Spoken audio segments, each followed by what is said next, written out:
All right, guys, so we got a new clutch put in the car, and we are going to take a few minutes to get out and cruise around in it, and I'll let you know what I think of the clutch. Fun fact, today is one of the few nice days of weather we've had all week. So it's gonna rain again tomorrow, so we're gonna get a good use out of this this car tonight. So let's hit the road.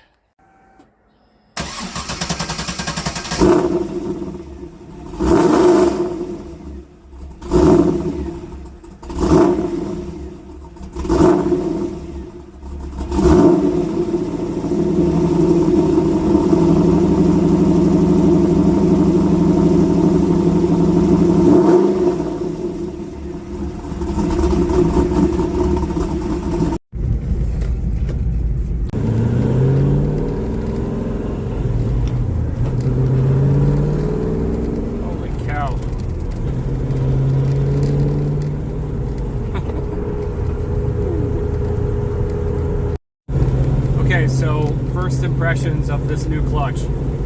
Everything is much more aggressive.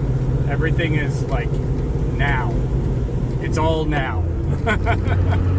So it's pretty cool. The last clutch, the stock Z06 clutch, I would let it out. I could just let it out gently and smoothly transition into the throttle. This one, you're there, you're on the gas, and you're moving. So I have driven it a couple of times now. I've put 25 miles so far on the car, and man, oh man, this is going to make good work of that 500 horsepower, 500 plus. I don't know what it is. I haven't dynoed it, but I'm going to take a wild guess and say at least 500 horsepower in this car. So yeah, big thumbs up for the Mccleud clutch on this thing. Big thumbs up. Best part of this time of year is it's 8 o'clock. Not too many people are out on the road, and it's just beautiful. So there is more pedal effort with this new clutch. One other thing we did was there was a leak in the slave cylinder, and what the shop thinks happened is that the leaking fluid on the from the slave cylinder had got around the clutch and was making it slip. So that's something else that was changed along with this. The pedal feel is, again, like it's a bit heavier. It's a bit heavier, and I would call it noticeably heavier. But is it detrimental? I don't think so. I don't think so. I don't daily this car, and I live in a rural area, so I'm not really dealing with stop and go traffic with this. And that's the main thing. If I lived in a more urban environment and I had a clutch like this, yeah, it would be a bit more of a hassle. It would be a bit more of a hassle. Would it be a deal breaker? No. No. Guys use this clutch all the time on their street cars. As a matter of fact, the model of clutch I bought was because it was for a street car. So the Mccleud clutch is the Mccleud, I think it's RST model. I will double check it, and I'll put it in the description or maybe a pinned comment, I don't know. But it's a dual organic friction clutch, so it's a similar material as the stock clutch with just more clamping force, right? Significantly more clamping force, since this thing is rated for 800 horsepower. And with the car the way it is, as I said, I'm gonna guess somewhere in the area of plus 500 horsepower. It gives me some room to grow. Not that I really think that I'm gonna be doing too much more engine-wise to make it more powerful. I think it's great where it is, and I haven't even been able to exploit where the car is with the power that it has. So I think the clutch is going to be fine for my power levels.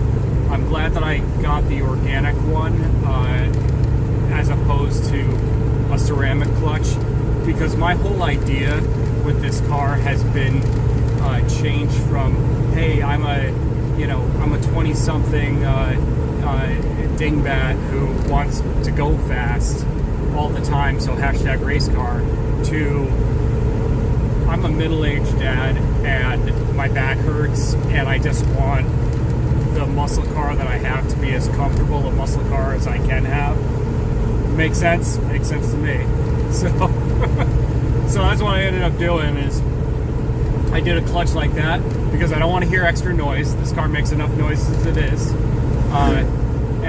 Yeah, I wanted something to have comfort and not discomforting sounds. You know what I mean? I don't want discomforting sounds coming from this thing. One of those things that you do as you get older and wiser is you start listening to people. Okay? That's like a thing that I've noticed as I got older, is I start to take good advice. That was good advice. I'm glad that I took good advice. So, Joe at Rev Motorsports, again, thank you. You came through and you did good work. If I was left to my own devices, I would not have done that. I would have done something else. I probably would have done the ceramic one and kicked myself in the ass because it just made my car worse. Okay, so the basics of this clutch, basic rundown of this clutch and my opinions of it are kind of like this.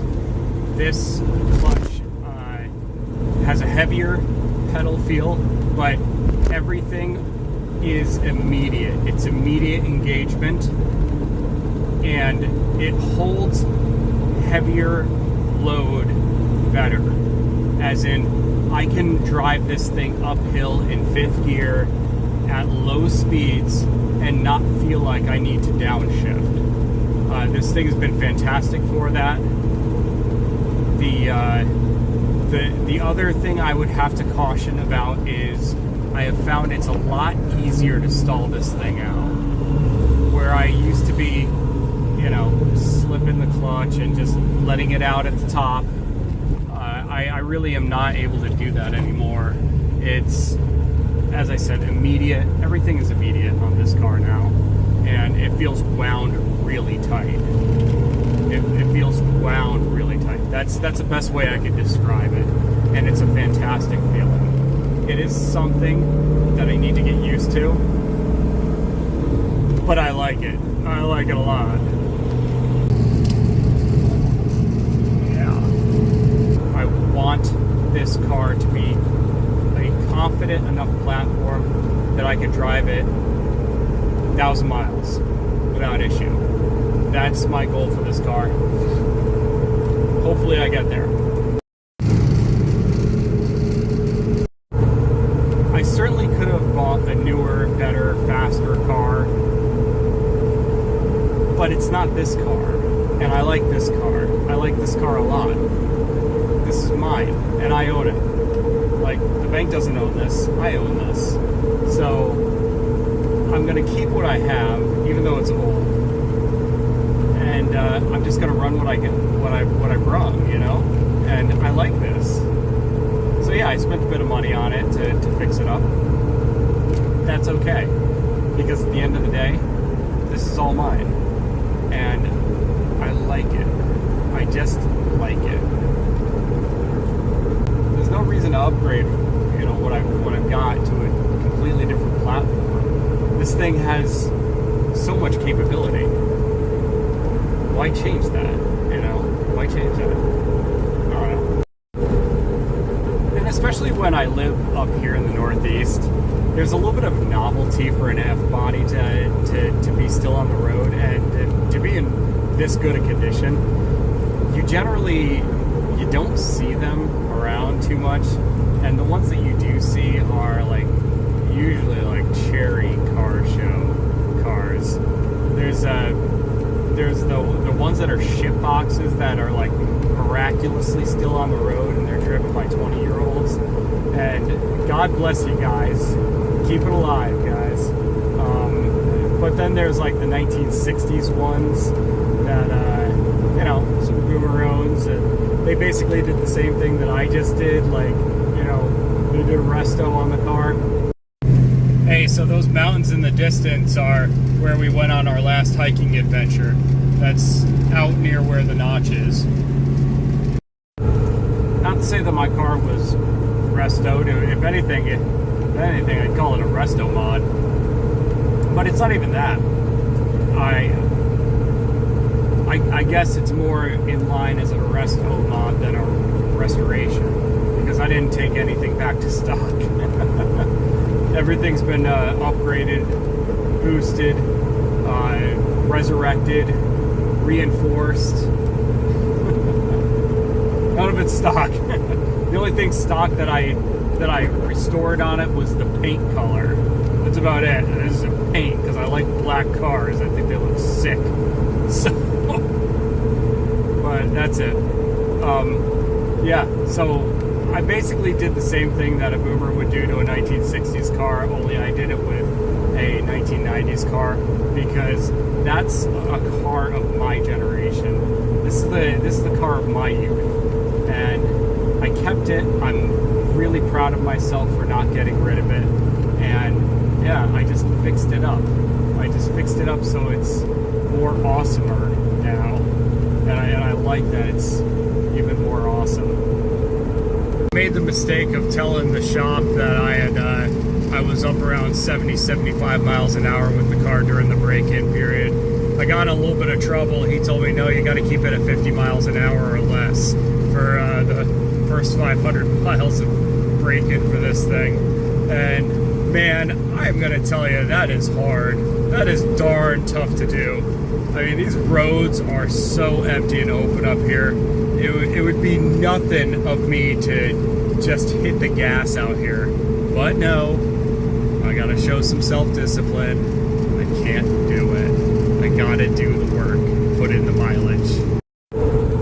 So up here, the novelty of having a F-body is enough reason for me to have pride in a car like this, because there really aren't that many that are just commonly on the road anymore. The rust up here, the roads up here have pretty much claimed all of the daily driver ones that you're going to come across, and it's just extremely uncommon to see another F-body around. And I mean, hell, I mean, a Firehawk, a Transam, a WS6. So far this year, I have not seen another one on the road.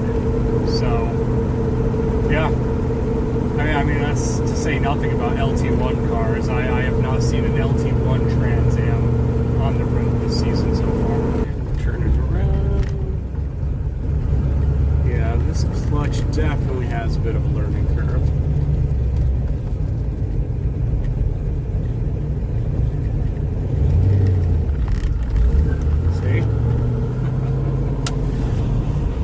Out of it or you're in it. It's beautiful sunset, guys. Beautiful sunset. Again, thank you for coming along with me for this ride and this little review of the clutch and everything. I do appreciate your time. Please like, share, and subscribe. And I'll see you guys on the next video. Take care.